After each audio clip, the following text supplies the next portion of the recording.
Welcome to the Over the Hump Podcast, your gateway to the world of the iconic Brahman breed of cattle. At BRC Ranch, our passion for Brahman cattle runs deep. Join us as we delve into the heart of this extraordinary breed, unveiling its rich history, exploring industry trends, and sharing captivating stories that define the American Brahman. BRC Ranch stands as the pinnacle of Brahman excellence in America, boasting a decade-long legacy of champions and housing the finest Brahman bulls worldwide. It's not just about cattle, it's about a legacy that reverberates across ranches and hearts. Brought to you by BRC Ranch, where the Brahman legacy thrives and stories are woven into the very fabric of ranching. This is Over the Hump. And now your hosts, Brendan Cottrell, Rachel Cottrell, and Keaton Dodd. I want to welcome everybody back to another episode of the Over the Hump podcast. And today we have an amazing opportunity, a guest that I've been looking forward to for quite some time. Had the opportunity to visit his ranch in Florida this past fall and was blown away by just how innately beautiful that place was, but even more impressed with his cattle, his knowledge of the cattle industry. And so let's introduce to you Mr. George Kempfer. George, would you go ahead and just kind of tell us about you, your family, the history of Kempfer cattle from kind of the beginning, if you would? Hey, Keaton. Yeah, and first off, thanks for having me on here. And it's something that I've been looking forward to as well. But just a little bit about Kempfer Cattle Company. I'm a fifth generation here on the ranch. My great grandfather actually started this place back in the late 1800s, early 19s, and pretty soon after that, got in the cattle business, commercial cow business. We were originally came down for timber, but started the cattle business, soon after. And then, I'm going to say probably for the last 50, 60 years, the cattle has been probably the biggest entity here on the ranch. And it's what we're the most interested in and certainly probably put the most focus into.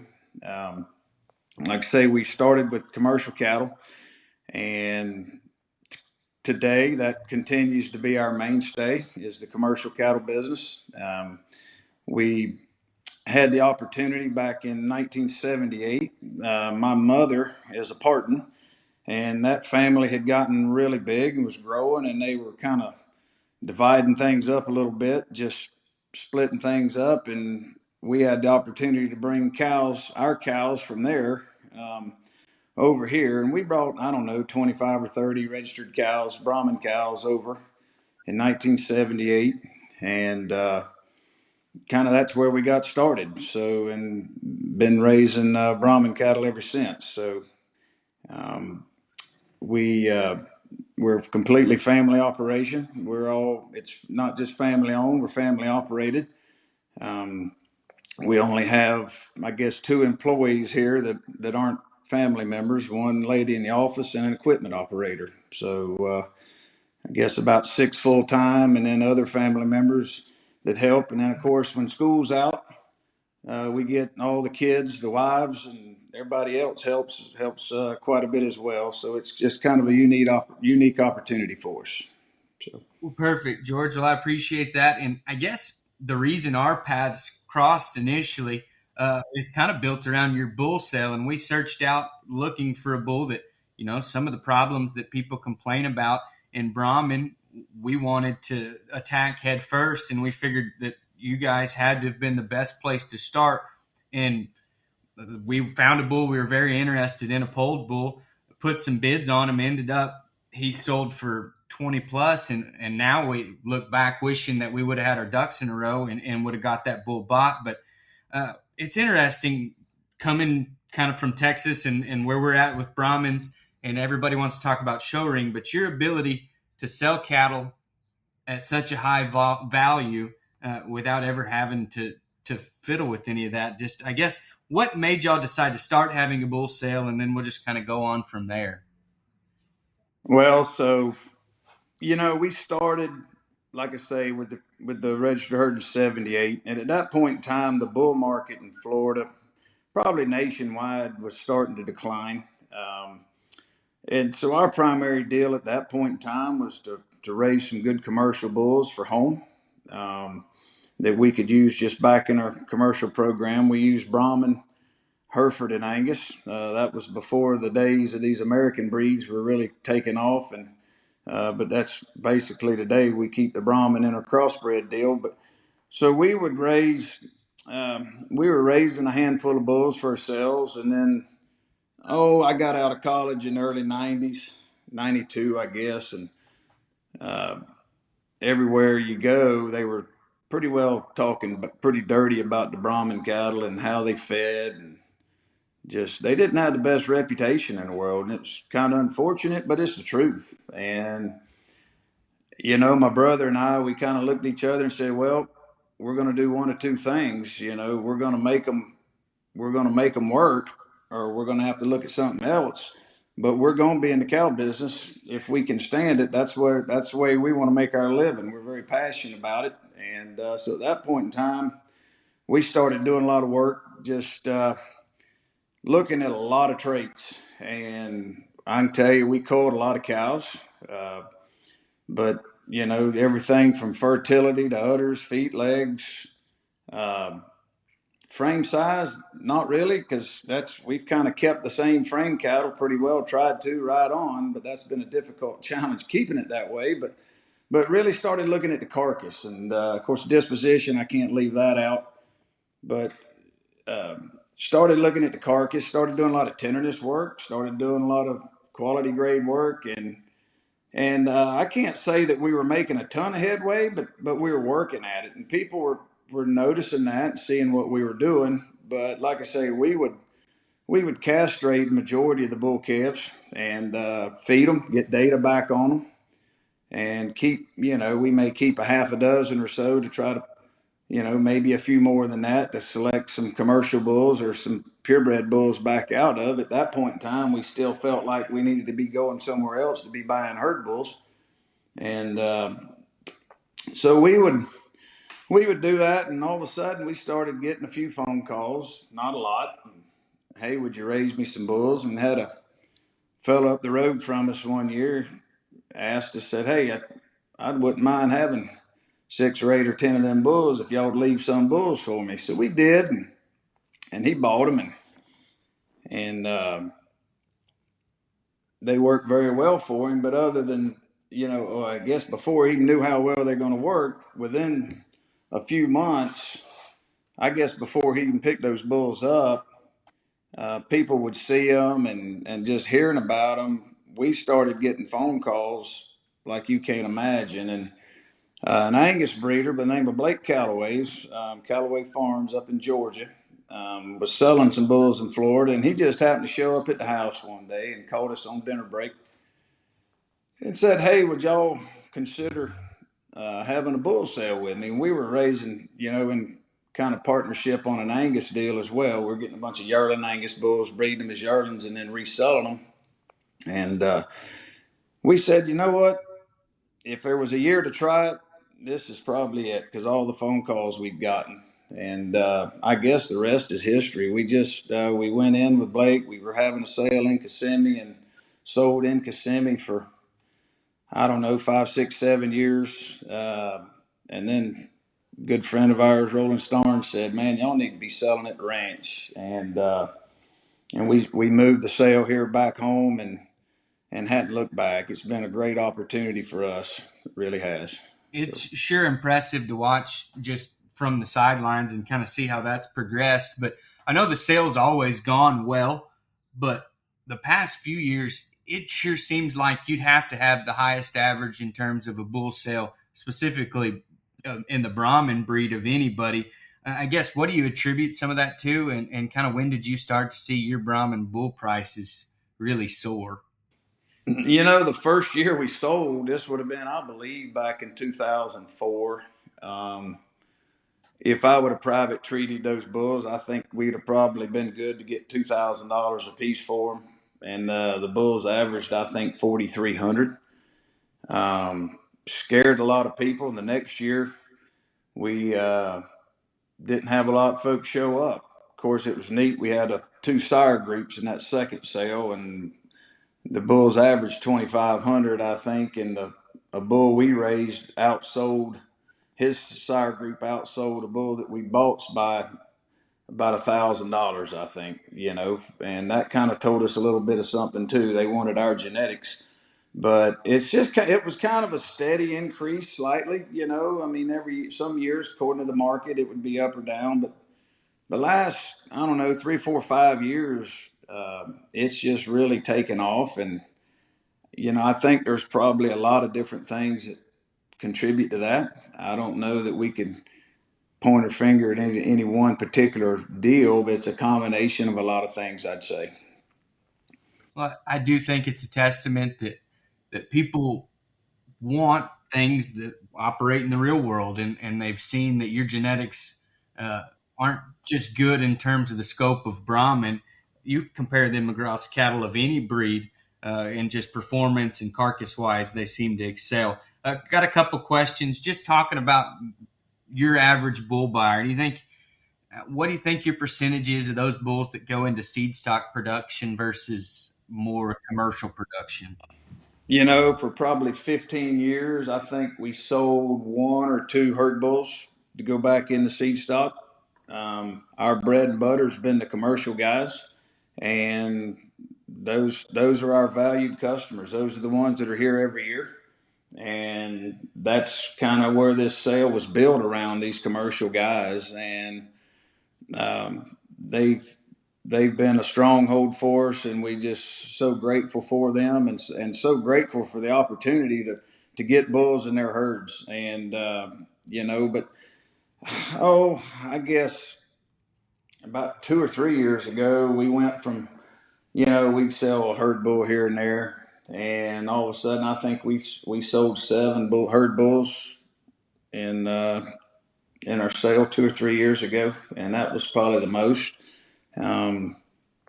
Which I think that's kind of neat, but at the same time, that's not what we're trying to do. Our goal is to raise top end commercial bulls. If we raise herd bulls in that, we think that's a great deal, but that's not what we're after. And we're in the commercial cow business, and our cattle are tested. We run our Brahman cattle, our purebred herd, just like our commercial herd here. You go to a lot of seed stock operations, and all these big donor cows, or all these registered cows get special attention, and to me, that's a turnoff. I think you're hurting yourself. We try to put as much or more pressure on the seed stock as we do our commercial cows, and I want them to perform excellent wherever they go. And if we're babying these cows and feed them extra supplement to the cows and the sires, and we don't know just how well they'd hold up kind of on their own, what are we learning from them? Really nothing. We know there's probably some good genetics there. A lot of people have good genetics, but we're not finding them by babying these cows. So, and I think our customers, they know that. And I think that's been a big benefit for us being able to get people to come to our sale. And they know when they bring them home, they're going to work, they're going to hold their shape, and they're going to have some predictability in the calf crop. No, and I think I would hope it or assume that it would make your family awful proud. Just the fact that y'all are selling bulls based on the value you return your customers, and there's no flash. There's really, not heavily advertised. Y'all do a good job of advertising, but those people come and buy bulls from y'all. That's a matter of opinion. Well, but those people come and buy bulls from y'all because they know that they're going to get more dollars in their pocket at the end of the day. And I think the average seed stock producer maybe has lost sight of that, or the fact that at least there needs to be something tangible to increase the value in your seed stock. But you were talking commercial versus seed stock. And I know a lot of your bulls end up breeding maybe Hereford or Angus cows, and we would kind of consider that commercial. But at the same time, you are generating, those people are probably selling replacements that are F1. So I think that would be kind of a branch off of seed stock production in itself. But really it is impressive the value that those people will pay for a commercial bull just because they know the increase in their bottom line that's going to come along with it. Yeah, and you mentioned the F1 program, and that's starting to get a handful of buyers coming in. Our birth weights are, I think, probably one of the lower birth weight herds in the country, and something else we take pride in. Like I say, they're not large frame cattle, and a lot of times your birth weight comes with that. They're not huge bone cattle by design. We think you lose a little bit of fertility with all that extra bone, so and those are things that can increase it. But the heterosis is so awesome in Brahmins, and that's what you have to realize in breeding these cattle. We breed them for commercial or for crossbreeding, and in doing that, you don't need as big a cattle to do that just because of heterosis. You're going to get bigger cattle than you want if you're not careful. And these F1 breeders, they tell us that, and that's great. And they're able to use these bulls and not have to pull calves, and that's been and really have a super high demand for the females, and not just the F1 breeders on females. The Brahmins, we've got other customers down here that on there went the phone, but we've got other customers here that are just using these bulls on just commercial crossbred cows and selling females like that as well, and that's it's really exciting to watch and see what these customers can do and how the bulls work for them as well. Perfect. Well, not really changing subjects, but I just wanted to kind of walk through, I guess, the mentality of someone that comes to buy bulls for Kempfer. And some of these questions, or some of these obviously are almost laughable because I know that it has zero to do with what your buyers are interested in, but I just want to show the Brahman world what, I mean, the real world selling bulls is like. And so I'm just going to ask a trait and you tell me yay or nay, yes or no, if your customers are concerned with that trait. And so one would be birth weight. Yes. Yes, I would assume birth weight would be high on their disposition. Yes. What about color? Have you had any yays or nays from color? Quality over color. Okay, I would tend to agree with that. I'll say this: I raised a few. Some of the old Imperator type cattle have got a little bit of a red, can hold a little bit of a red hair coat, and we always thought that some of these reds, because I have so few of them, would probably sell pretty good, and surprisingly, not likely the case. If you got a real good dark pigmented bull that's got the moderate thick deal, all the things to go with it, he a lot of times he really likes them. But color is not so much an issue as quality. That's what I figured, and kind of in the same boat. What about, and then we can get into some of the ones that I already know the answer, but I want the rest of the viewers to hear you say it. Show ring accomplishments and pedigree. That would be a negative.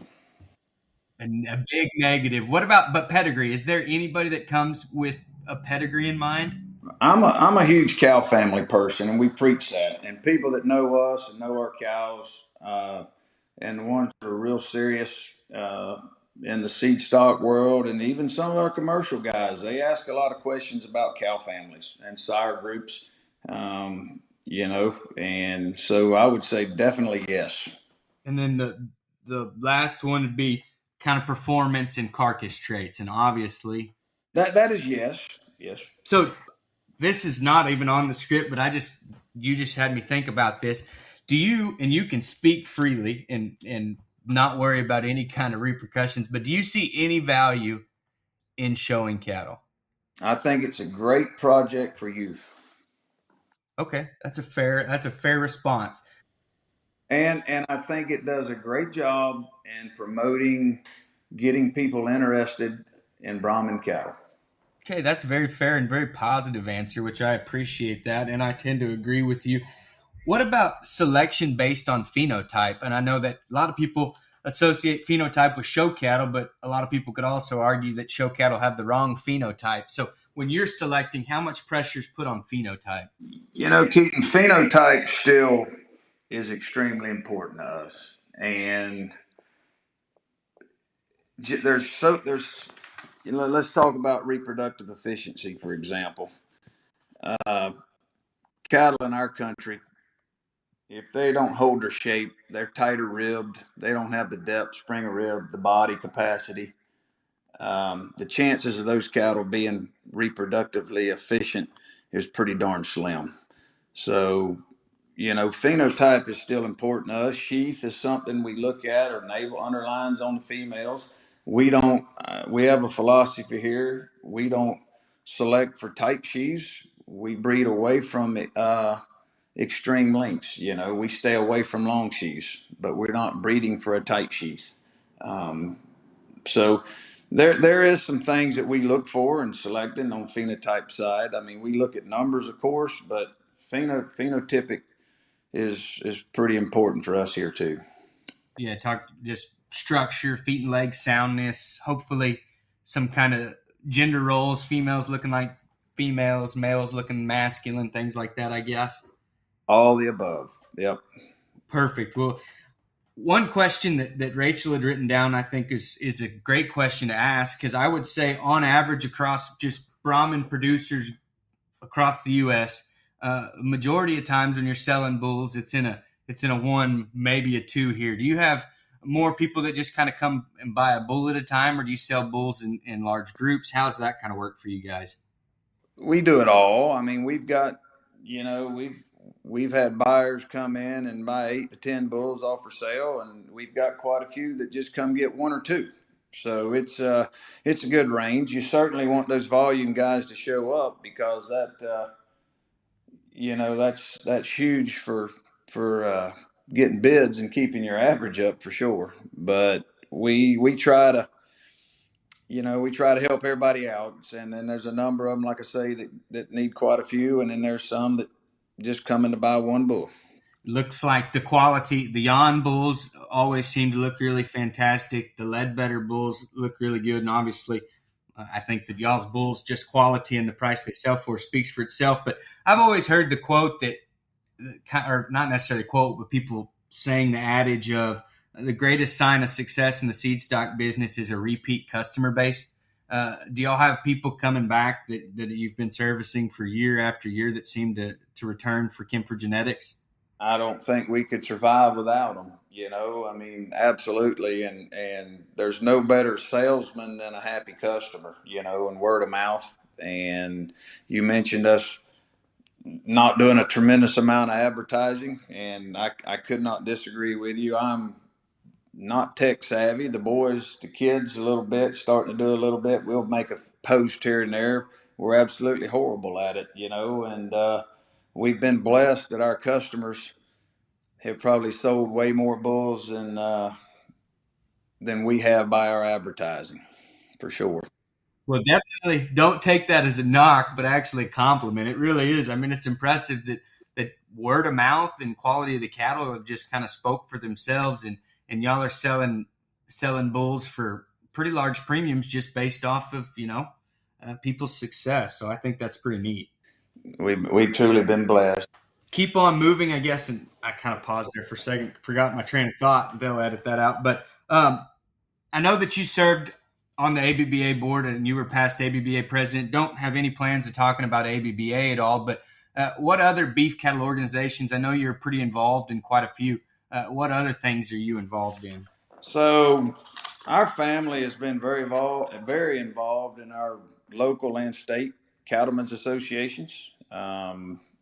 My dad, some with the NCBA back when it was NCA, more so. I've chaired our state beef council. Um, we have spent a lot of time in that. We had, some producers in our area and some leadership that I've just had a ton of respect for. And there's so much. I mean, we're so passionate about what we do, but we have to understand, if we don't get involved, and know what the outside world is thinking, and know what they're doing. We have to pay attention in that, and we also have to be leaders and try to get other producers involved as well. And we make our living from this industry, and we want to know what's going on, and we want to be there to help keep it there for generations to come. So you can't do that by not being involved. So we feel like it's crucial. My dad, my brother, I had a granddad. Actually, three of my family before me have been state presidents in our Florida Cattlemen's Association. I'm actually treasurer now. Took a break for a while after ABBA, but none of these things are anything we've politicked for and tried to go out and get positions. You step up, you serve, and people are going to ask you to help out and be involved, and it's not a good thing to turn it down. If you're needed, you need to step up, be involved, and that's kind of been our attitude. So we just feel like that's critical for the longevity of our industry. I appreciate that. Y'all's commitment to service and just kind of helping everybody do what's the best for kind of the whole entity, I think is necessary. Like you said, if not you, then who kind of a thing. Spending some time in travels, visiting Marcus Shackelford and other folks that we've stopped by in Florida, including yourself, you always get kind of two different opinions. You get that Florida is as challenging as anywhere to ranch in because the quality of the forage isn't quite what it would be out west. And then you get the other people that say Florida is a great place to ranch because the climate and the amount of rainfall that you get. And so most of our listeners, or not most, but a large majority of them are folks from Texas. Could you just kind of map out the vast differences in ranching kind of Texas this direction versus what kind of operations are like out there in Florida? That's a great question, and Florida. Yeah, I mean, you kind of said it: weaker soils, weaker forages, but we've got a longer growing season. Some years we don't even get a frost where we are. Some years we get several freezes. So we have to plan, and we calve kind of in the fall, winter. So we have to be prepared and do a little bit of supplementation. But Florida is primarily a cow calf state. The nutrition isn't really strong enough for yearlings, for stocker cattle, without really a lot of extra supplementation. And then you've got to think about the freight leaving Florida going to the feedlots out west. But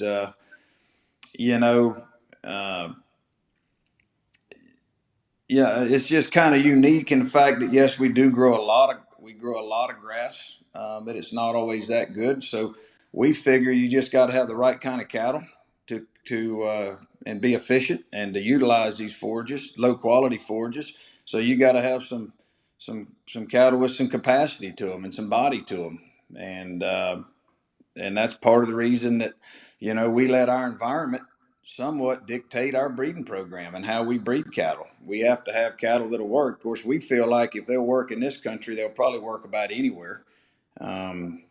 Mike Parton, he was down here for a while. He's a cousin, and he got the place in Texas. And he always said when you left, he left down here and went to Texas. He said pretty well you can figure adding 100 pounds and a frame score to the cows, and so. There is a significant difference in the nutrition level. We're a little bit further south, just being closer to the equator might have a little bit to do with some of that as well, Yeah, I couldn't agree more. We've seen actually the little bit of cattle that we've had come over from Florida every now and then. The nutrition's almost too much, and they're too efficient, and you'll end up maybe blowing out a bag or getting some feet that get a little long. And it is amazing just the differences in forage quality and body type and how you can really kind of control that. I guess next to kick it. Okay, George. So Donnie Robertson, I don't know if you know Donnie, but he does all of our ultrasound. Okay. So he comes and I'm fascinated with Florida, always have been. Maybe it's just because I'm not so familiar with it, but he talks about how cool old Florida was and the cowboys and ranching culture. And then he talks about how some of the challenges of new Florida. What do you see kind of y'all's contingency plan moving forward as kind of, I guess, cities start encroaching, people start moving in? What do you think just the future of ranching in Florida looks like? Well, I tell you, we just had our state cattlemen's convention. It's always encouraging, and the amount of producers from Florida that are involved, and I think that's pretty neat when you compare it to a lot of other states. And But you know, one thing that Florida's doing, and we've made a push for, and of course, our last state president had a slogan: "Cows keep Florida green." The little hashtag deal or whatever. I don't know how all that. I think that was huge, and but something that we've really been pushing for is for some conservation easements, and we're seeing a lot of this land put under conservation, and where it can stay in agriculture and never be developed. So I think the future is still bright. I mean, no doubt about it. We're getting, urban encroachment is happening, and we've got folks that are selling out, and I think we're going to continue to have some of that. But I mean, the citrus industry, for example, has really struggled down here, and there's a lot of citrus groves that are being put back into cow pasture, even. So I think maybe right now we may be gaining ground a little quicker than we've lost ground lately. So it is different, no doubt about it. You asked me about being involved in organizations. I think this question probably answers one of the biggest reasons why we need to be involved is because of the number of people. I mean, over 1,000 people a day moving into the state of Florida. What more critical time to be involved in our local organizations and just educating the public as to what we're doing in ranching. There's so many things that they have a negative outlook on, or they think that we're ruining the environment. They're polluting everything, and we do ag awareness tours such as that. It's a never-ending battle for us, just educating people, and they're just ignorant to it. They don't know. They've never been on ranches. They don't see it. They think we're polluting, dirty water everywhere, and everything is bad. But we just try to get them out on the ranches, and we continue to do that. And I think it's just going to take more and more efforts from our ag community to educate people. But if we can do that, I think ag in Florida has a bright future still. I really do. And I mentioned we're primarily a cow calf state. I can't think of anywhere in the country I'd rather raise cattle. We've got a place in Alabama, and it's a great place, and cattle do extremely well there. But man, there's no place like home, and what we're able to do in Florida is pretty unique when you go all other parts of the country. Yeah, we get a little too much water, a hurricane every now and then, but you know what? It's not a blizzard. So I'm not built for 32 degrees or lower myself, but me and Brandon actually we went to BIF. It was in Knoxville, Tennessee this year, and they had an ag economist talking about just loss of ag lands, and Tennessee was number 3 in terms of states that are losing ag land, and then of course number 2 was Florida, number 1 was Texas. So it's something that we're going to have to battle through together, but we talked about earlier, if not you, then who? We've all got to do our job of advocating, and you can't blame those people for their ignorance as far as they've just never been shown it. We just got to put them in front of it and show them the benefits of this lifestyle, what cattle can do to improve the environment, and all of those things. And so I think it's just continuing to educate. Kick it in another direction. I know the answer to this question, but I want to hear it from you and kind of hear some explanation of it. Do y'all ever sell any females, purebred females? we don't. We have. I mentioned, I've talked about it several times, having a commercial program here, but we we do not. We put enough effort into doing what we're doing here. We felt like, and truthfully, been frustrated that there hadn't been more efforts from other breeders. Not to say that there aren't other breeders doing it, but we just felt like if they want our genetics, they can get it through the bulls. We're going to keep the females. I can tell you, I feel like I've got a pretty good eye for cattle, but at the same time, a lot of your very best females come out of the average heifers, and I don't want to miss the opportunity of having some cattle that can add just tons of value to my program and from all the work that we've done. And I want to hold on to those heifers and have them here and have the opportunity to use them to make what we're doing better. And what I don't, quite a few of what we raise goes into our F1 program. We raise quite a few F1 heifers, and everything that doesn't get to stay in the purebred program goes F1. So they're a huge asset for us that way as well. So, and we're fortunate that we're able to keep them. We're blessed to be to have the opportunity to just be able to hold on to them. We understand that as well. Yeah, I think that's a goal of every seed stock producer. If you could make your bulls sell for enough that you didn't have to sell any replacement females, I mean, that'd sure be the ticket. But would you run us through just real quickly, George, kind of, and I don't want to speak for you because I know we talked about it when we visited down there in Florida, but kind of your culling process or kind of your tiers, I guess. A Brahman cow that maybe misses or stumbles a little bit, she gets bumped into maybe the F1 and commercial herd. How does that exactly work for Kempfer cattle? Yeah, and unless there's something that we know was our fault, or if a cow loses a calf due to something, maybe a gator got it, and we know that's what happened. Those females can potentially stay in the registered program, but for the most part, if they don't raise a calf, if they show up open, they go to the F1 program. And there's a lot of other things that go into that as well. Do you want me to elaborate on that? Yeah, no, absolutely. Go as far into it as you want to. We got plenty of time. So, yeah, I mean, reproduction is a huge part of that. And of course, we say that there's a 4-letter word that keeps most, I can't say most, but a lot of cow herds from getting any better. And people are scared of this 4-letter word, and it's called cull. Too many people get hooked on a certain cow. Maybe they spend a pile of money on her or mama or daddy or whatever or sire, and they just got to keep giving it a chance. If it's no good, it's no good. Get it out of there, and don't make excuses for it. But everything from udder quality, feet, legs, like I say, there's some phenotypic things. Occasionally we'll get one that grows more than we want to. Gets a little bit more frame than what we're looking for. Rarely is it too small frame, but that could potentially happen as well. Disposition is a huge thing. To me, probably disposition and reproduction are the two most critical things we need to be looking at in the Brahman breed.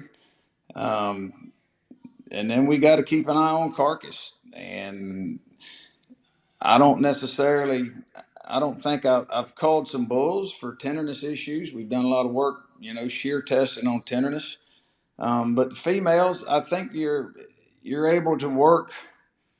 We just have to breed and use that as information as a tool, and we can breed a high marbling bull to a heifer that's not maybe dissatisfactory on IMF, but sometimes we can come in with a higher marbling bull and fix some of these things. Or ribeye, same thing, So we kind of look at a lot of different things, but all in all, don't overlook. I mean, don't overlook any of them, or you could end up going the wrong direction if you're not careful.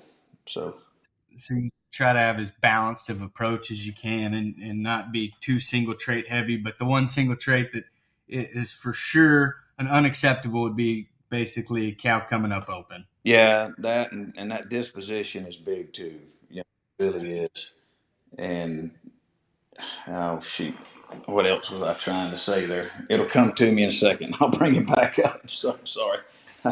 No, you're good. No worries. And I'm sorry if I interrupted you. But kicking it in a different direction, I would say that you probably have as much experience as anybody in the world, or maybe more than anybody, as far as using Brahman in a crossbreeding program and in a commercial kind of a cow calf program.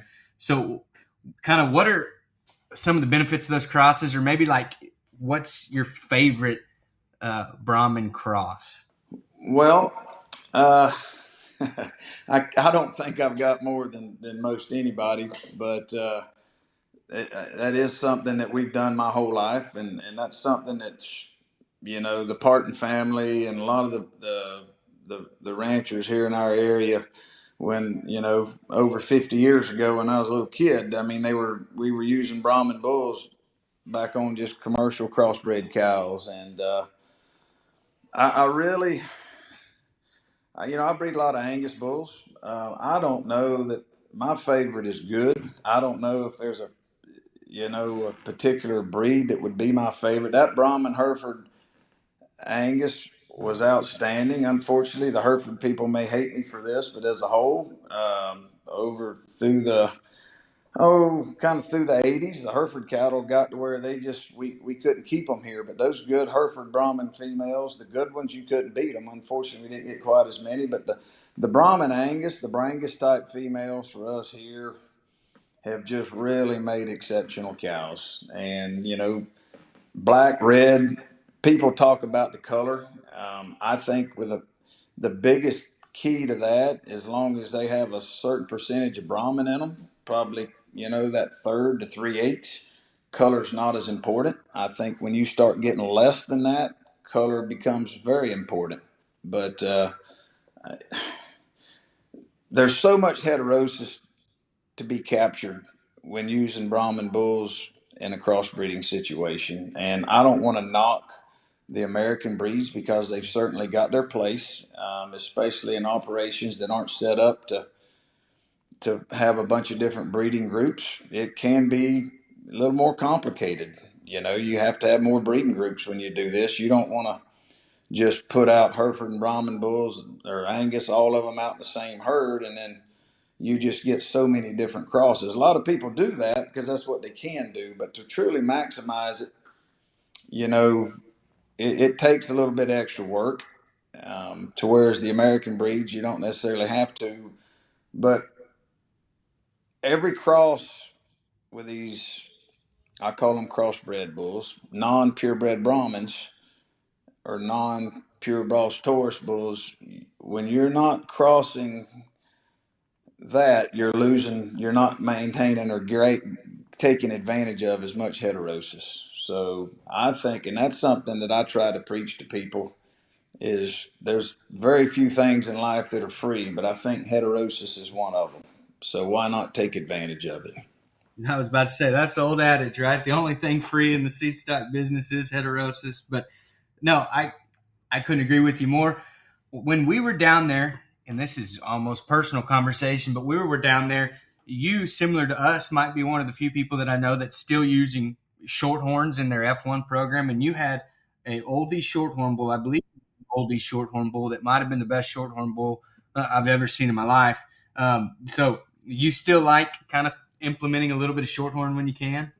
Shorthorns, but I'm gonna say, to me, the shorthorn people did a little bit like the Brahmin people did. They kind of went in a direction that wasn't as, I'm gonna say, industry oriented for a few years. And um, the good shorthorns are fantastic. We just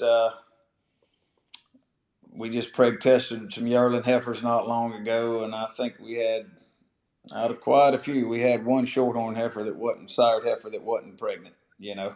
And she was not an F1. The F1s were 100%, but so were the F1 blacks too.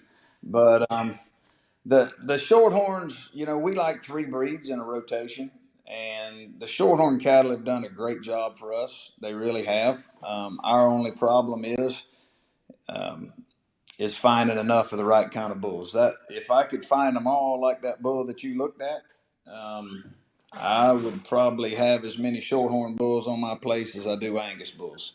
But unfortunately, I can't find that many of those, and he's gone. I just got rid of him here a couple months ago.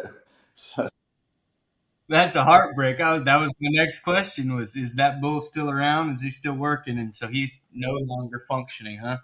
he was 8 years old, and I'm gonna tell you, an 8-year-old bull, English bull, down in this part of the world is you pretty well got the goodie out of him. But I tell you what I did. I've got one pretty darn good shorthorn cow, and I'm pretty sure I've got her bred to that bull right now. So it's going to be interesting to see if she has a calf. It'll be a heifer, I'm sure, if he does have one. But That's how it works usually, isn't it? that's the way it works. But now he was a dandy, and I used to have several bulls from Tim, and that bull actually didn't come from Tim Odie. He came from a breeder out in Indiana, but Tim, the bulls I got from Tim were they were outstanding. They really did a good job. But then he sold his herd, and I was kind of lost the ability to get my hands on them anymore. And then it started getting a little more difficult for me. Yeah, and you had to maybe some Paint Valley bulls or something of that nature. Maybe Yeah, I've tried some Paint Valley and some Biling bulls. Yep, I sure have. I gotcha. We, I'm just reminiscing on our trip when we stopped by and visited you guys, and things just keep hitting me that I wanted to bring up. We were driving on that main interstate right there in Deer Park as we pulled out of your place, and you were taking us somewhere else, and we drove past a set of commercial cows, and you kind of spit some statistics as far as breed up and things like that on that set of cows, and it was maybe one of the more impressive uh, statistics I've heard. So, like your top end commercial cows, kind of run us through breed up and things like that. Just brag on your cattle a little bit, if you would. Well, I don't want to call it bragging. I'll give you some numbers. So I've got to guess the herd you're talking about. It's kind of we kind of call them our golden girls. We will. So we have a maternal line of cattle, and then we have a terminal cross set of cattle that we do. And in order for them to be in that maternal line, they have to prove themselves, and especially the cows that we breed Brahman bulls to. So typically they won't get a Brahman bull, and these would be Angus or Shorthorn sired females out of Brahman sired cows. So they're going to be a third to 3/8 primarily, plus a number of F1 females in there as well. But they won't get a Brahman bull until they are either 4 or 5 years of age, and they have had to produce a uh, pretty darn good calf, every year up to that point. So every year we kind of try to knock some of them out and say, all right, she's terminal, she'll never come back.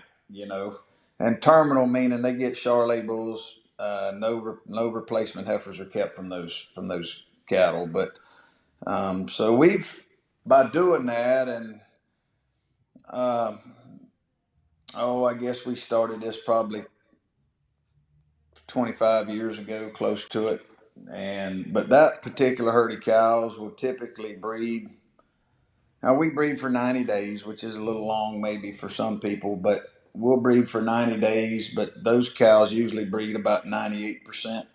And we breed the Brahman bulls for 45 days and clean up with Charolais. And what we try to do is if they have a Charolais calf, they leave the herd. They'll never have another Brahman calf. They'll and we'll just replace them with some younger cows. But typically, about 90% of them will have Brahman calves, and in that first 45 days, and they'll, like I say, typically breed close to 98%. So that's not every year. Usually, range, a low conception for them is probably 96%. So they're hand picked. So I mean, every cow on the ranch doesn't do quite that well, but those old girls do a pretty good job for us. And of course, we use frames too large a frame, they get kicked out. Disposition, they get kicked out of that herd. A lot of the same things that we use in our culling criteria for our seed stock program is the same that we use in that maternal herd we put the Brahman bulls back on. So you talked about there kind of being a maternal line and a terminal line. I hear a lot of people have that kind of similar philosophy. Do you think you can have both? Is there a possibility that you could have that kind of fertility and still keep carcass and all those things kind of rolling? Or do you think it's just kind of a one or the other? I think you definitely can. You can have both, and we select for carcass in those maternal lines. But you mentioned earlier balanced trait. I mean, we look for more balanced trait cattle in that maternal line deal. I think, we have to be careful on the carcass side. I mean, we select some Brahman bulls that are really high carcass, we feel like sometimes, and we use them. And then some, like I say, we have to just try to use them as a tool. But at the same time, don't overlook your fertility and all the other things and milk and everything else that you got to have to go along with it. Absolutely. I guess we all have kind of our ideal in our head, but both phenotype wise and statistically, what's your ideal commercial cow look like? Ideal, I'm going to say she's a frame 5, 1,100-pound cow that's going to wean a somewhere 650 to 700-pound calf. You know. Is there a possibility that you could have too much weaning weight in those cattle? I guess it kind of would go back to if you did have too much weaning weight, you probably got too much milk, and then you're going to hurt fleshing ability, which is going to go back to your breed up rate. I guess I answered my own question, but No, you know what? I'm gonna argue with you just a little bit right there. That's where we are now, Keaton. We're to the point now that we're trying to say we've got our cow size like we want it, but our goal now is to increase. We want a faster growth to that size, and we have a philosophy here. If we're happy with status quo and we're not trying to make improvements, we're probably going backwards. And that's one of the things that we're working on and continue to work on. It's very difficult just because unfortunately we've tried bringing in a number of bulls from outside places and they don't always work. But we are trying to push that to find cattle that will grow faster and to a moderate size and then stop. So I don't think by pushing that weaning weight, as long as we've got genetics that can adequate milk, and one of the big keys to a heavy calf is getting them born early too. And also, yeah, they not always have bragging numbers on weaning, but we can certainly. I think that's a why not make that as a goal, to try to have higher weaning weights, higher yearling weights, and still keep our cow size down to that real efficient cow. no, absolutely, and that you're right. That should be the goal. Everybody should be trying to push the envelope as far as they can. I guess in your breeding philosophy, how do you select for that without messing up all the really good stuff that you've already got in your cattle? And that's not a trick question. I'm just curious. Well, I don't know as I can answer that question because I don't know how successful I've been in doing that really right now, to be honest with you. I mean, that's just something that we're working on, and that's a challenge that we face. And I can't tell you right now that I've got it figured out, but we have to continue to work. And I think that we need to do a better job at with EPDs, and it all starts with um, I had a college professor that said the numbers are only as accurate as the pencil that's writing them down. And, and it's unfortunate sometimes that we have to be faced with that. And, whether it be birth weights or whatever. And I think that, even weaning weights, and I'm going to just jump out there and say this. Unfortunately, in the show world, a lot of cattle are given inaccurate birth dates, and I don't think people realize what kind of ramification that has on EPDs, on how that can affect our weaning and yearling weight EPDs, and that's a problem that we need to, you know, I wish we could fix it easier than what it's probably going to be, but you asked me, so I had to throw that. No, that's a fair response. And unfortunately, those people don't realize they're not just messing up their own numbers, they're messing up everybody's numbers. And They yeah, are, they are, but back to your question, I think we just have to be careful, and it's very frustrating sometime in the beef breed when you look at how fast the pork industry, the chicken industry can move the needle, move the peg, and we are just so much slower, and it can be very frustrating. So it takes patience, and I think that's the neat thing, and I love the challenge, and I think that's something that we have to not take our eye off is and focus off of is just that challenge and endure that opportunity to try to make the cattle better, and we learn something all the time. We learning new things, but I just sometimes wish that I had a larger gene pool to work with to try to do some of the things that I'm trying to do. But unfortunately, right now, the numbers just for what I'm doing here, um, the numbers aren't out there for me to be able to do that. If that's a fair way of saying that, I don't want to step on anybody's toes or anything, but and the biggest, really and truly, one of the biggest limiting factors for us in bringing outside genetics is frame score. Of course, I don't think a lot of people cull cattle like we do, and we take a lot of pride in udders, and I think it's huge. I mean, that is so heritable, and yeah, it's tied to milk production. A lot of people want high milk, but here again, don't forget we're crossbreeding these cattle. That's our main goal. So we can sacrifice a little bit of that milk, get the udders better. Frame size, same thing. You know, um, don't forget we're crossbreeding. We don't always need that extra frame. No, that makes perfect sense. And we've seen similar, and not necessarily comparing what y'all do to what we do, but we've been trying to improve a lot of those traits that you've talked about over this discussion. And that gene pool is rather small. And finding the right kind of genetics to make those improvements, you got to look really long and hard. And I think that's something that's been holding the breed back. And so hopefully, y'all and us and folks that have kind of a similar mentality, we can improve that to where everybody has more access to kind of that, I guess, the real world and productive. We talked about kind of the first two phases. We talked about your seed stock. We talked about your commercial cattle. But I remember it was kind of cold. I think we were there in October or November, and it was a little misty, and we were looking at a young set of bulls under headlights right before we finished, and we got into a discussion about cattle feeding. And I know y'all are actively involved in feeding cattle. Do y'all retain quite a bit of ownership? How does y'all's cattle feeding kind of work?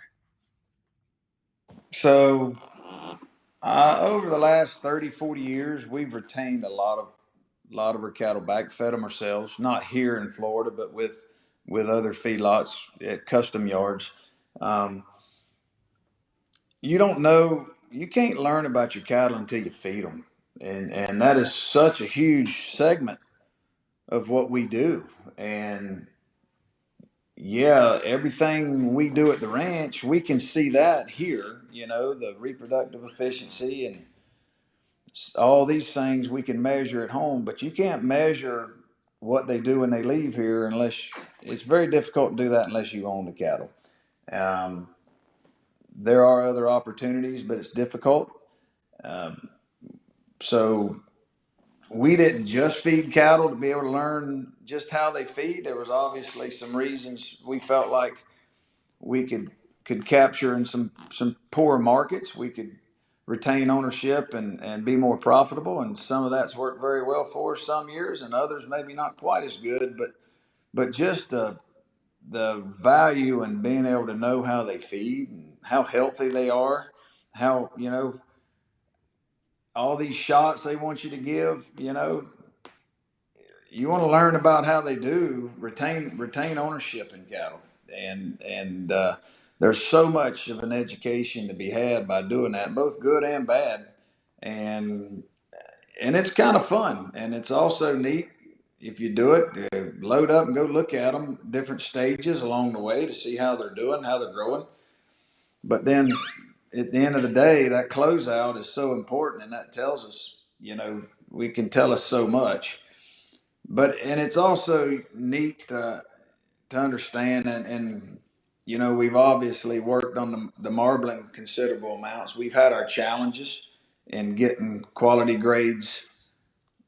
We think a fair shot at being a consistently uh, quality grade.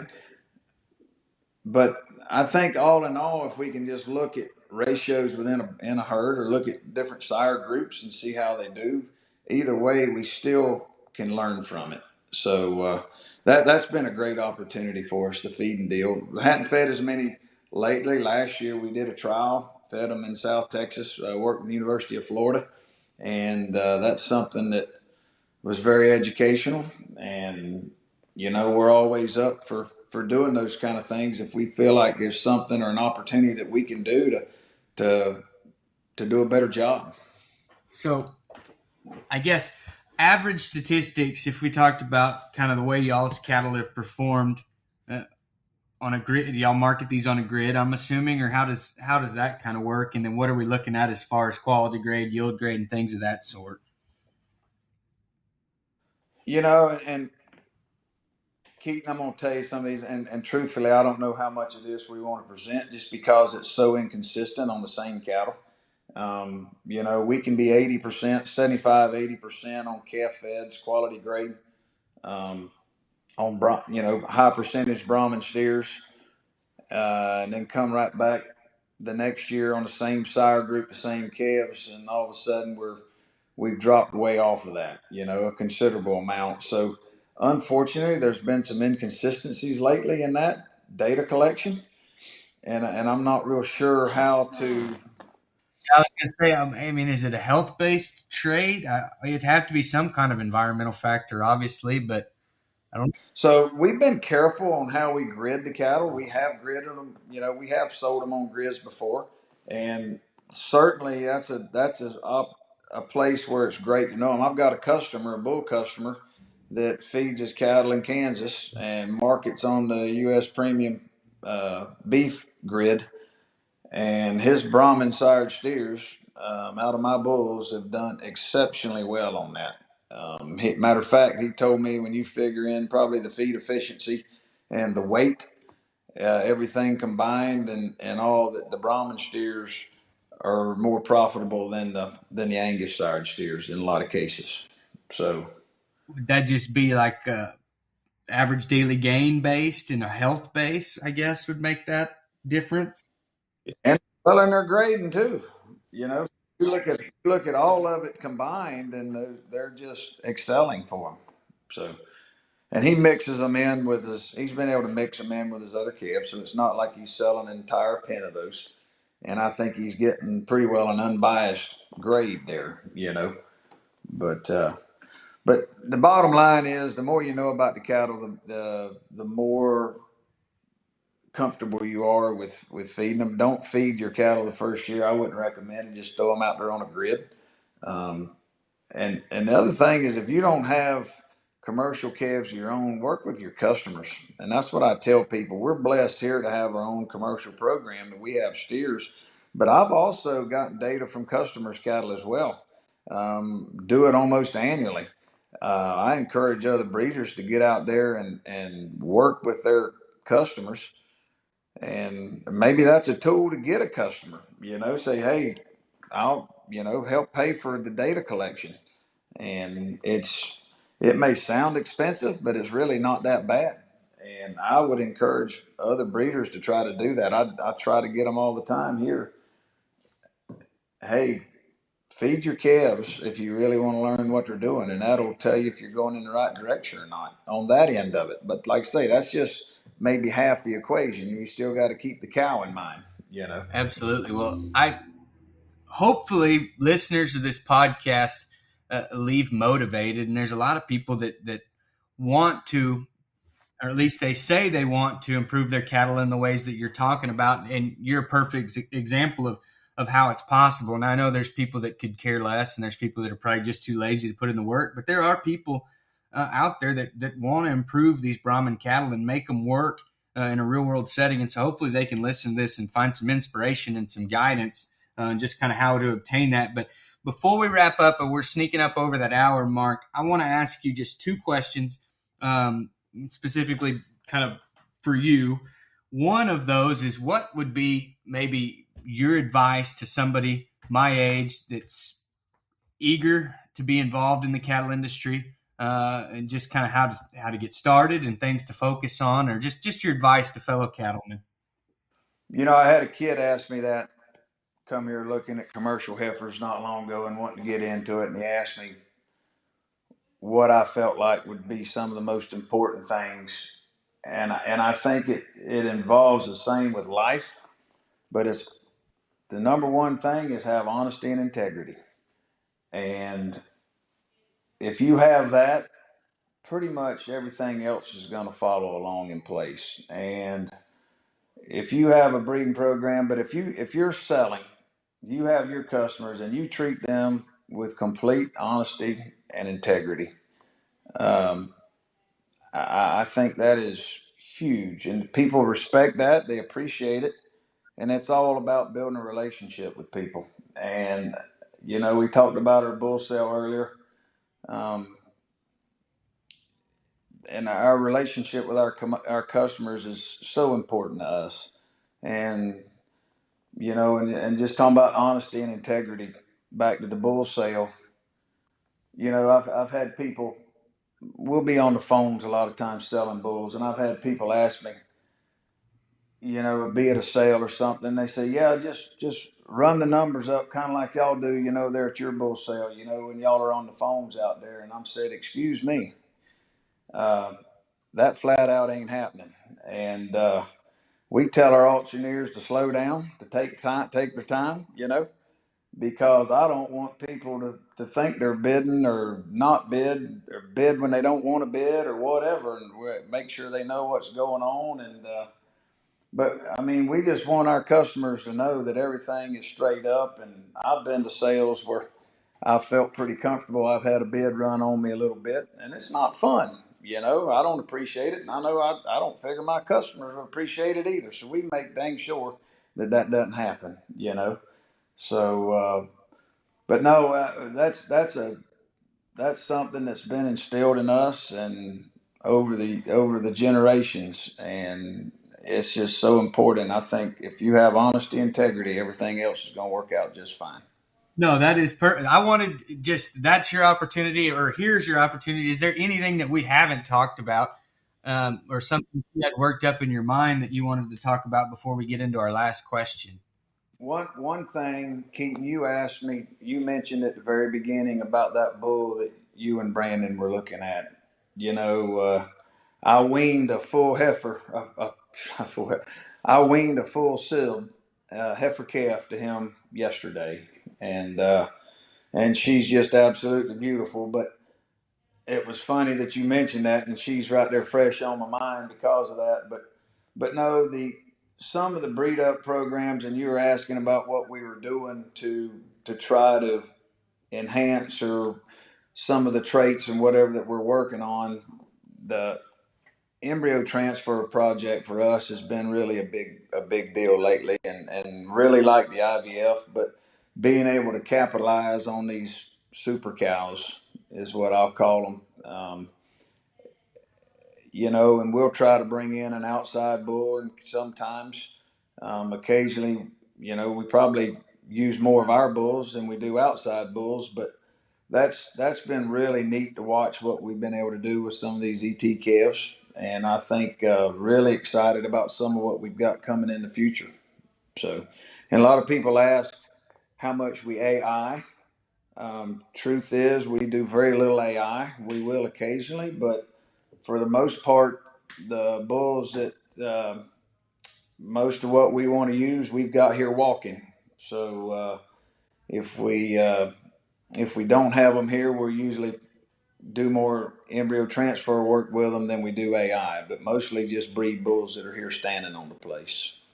Awesome, awesome. I agree. I think IVF may be one of the coolest technologies that we've had come across in the past however long, because you can keep those cows calving in a normal calving interval and still have the opportunity to aspirate them when they're bred, and that's kind of how we handle it. But yeah, that's perfect, and I appreciate you kind of tacking that on at the end. Last question I have for you, and opportunity for a shameless plug. Say talk as much as you want about y'all's bull sale, but how can people buy Kempfer cattle? How could I come purchase cattle from you? So we have an annual bull sale. Our sale is held on the first Thursday of every November. Um, it is typically online. We have had some trouble with internet service, as Keaton we witnessed when we tried to get started here today, I think. But so um, we really ask people to come and look for themselves, because we want you to be able to see the cows and the cow families, and let you see the program. You can't see. You can look at the bull videos, and whether you appreciate them or not, you can't understand what's behind that bull until you get here and look at the cows and the program that they come from. So I would encourage people, call us, text us, email us anytime. We're happy to show them. We're a big family. There's always somebody around here that's happy to show the cattle. The bulls they're on video. They're not run through the ring, but they're all here on the place. So you can walk through the bulls if you come to the sale. And we would encourage you. We're happy to have you, even if you're not interested in bidding. Come watch. We're excited about the kind of Brahmins that we're raising, and we enjoy having people to come look at them. So anybody's welcome anytime. Well, awesome. I appreciate it, George. And hopefully Brandon and myself, and maybe we can drag Jimmy along too, will be in the stands come and sell this fall. That sells typically in October. Is that correct? First Thursday in November. First Thursday in November. Okay. I didn't know if you mentioned that, but well, I appreciate it. I really enjoyed just getting to visit with you. Obviously, your wealth of knowledge and just kind of a practical understanding of the beef business from conception all the way to consumer is impressive. But like I said, I apologize for all the technical difficulties, but hopefully we'll get to visit again before too long. Well, you're very welcome, and thanks for having me. It's an honor to be on here, and look forward to visiting with you in the future. Perfect. Sounds good, George. Well, I appreciate it. We'll go ahead and sign off now. Thank you. You've been listening to the Over the Hump podcast. Our passion is Brahman cattle, and it runs deep. And this show is about its rich history, industry trends, and stories that define the American Brahman. We hope you've enjoyed the show. If you did, make sure to like, rate, review, and subscribe. We'll be back soon. But in the meantime, find us on Instagram and Facebook at BR Cotrere. See you next time on the Over the Hump podcast.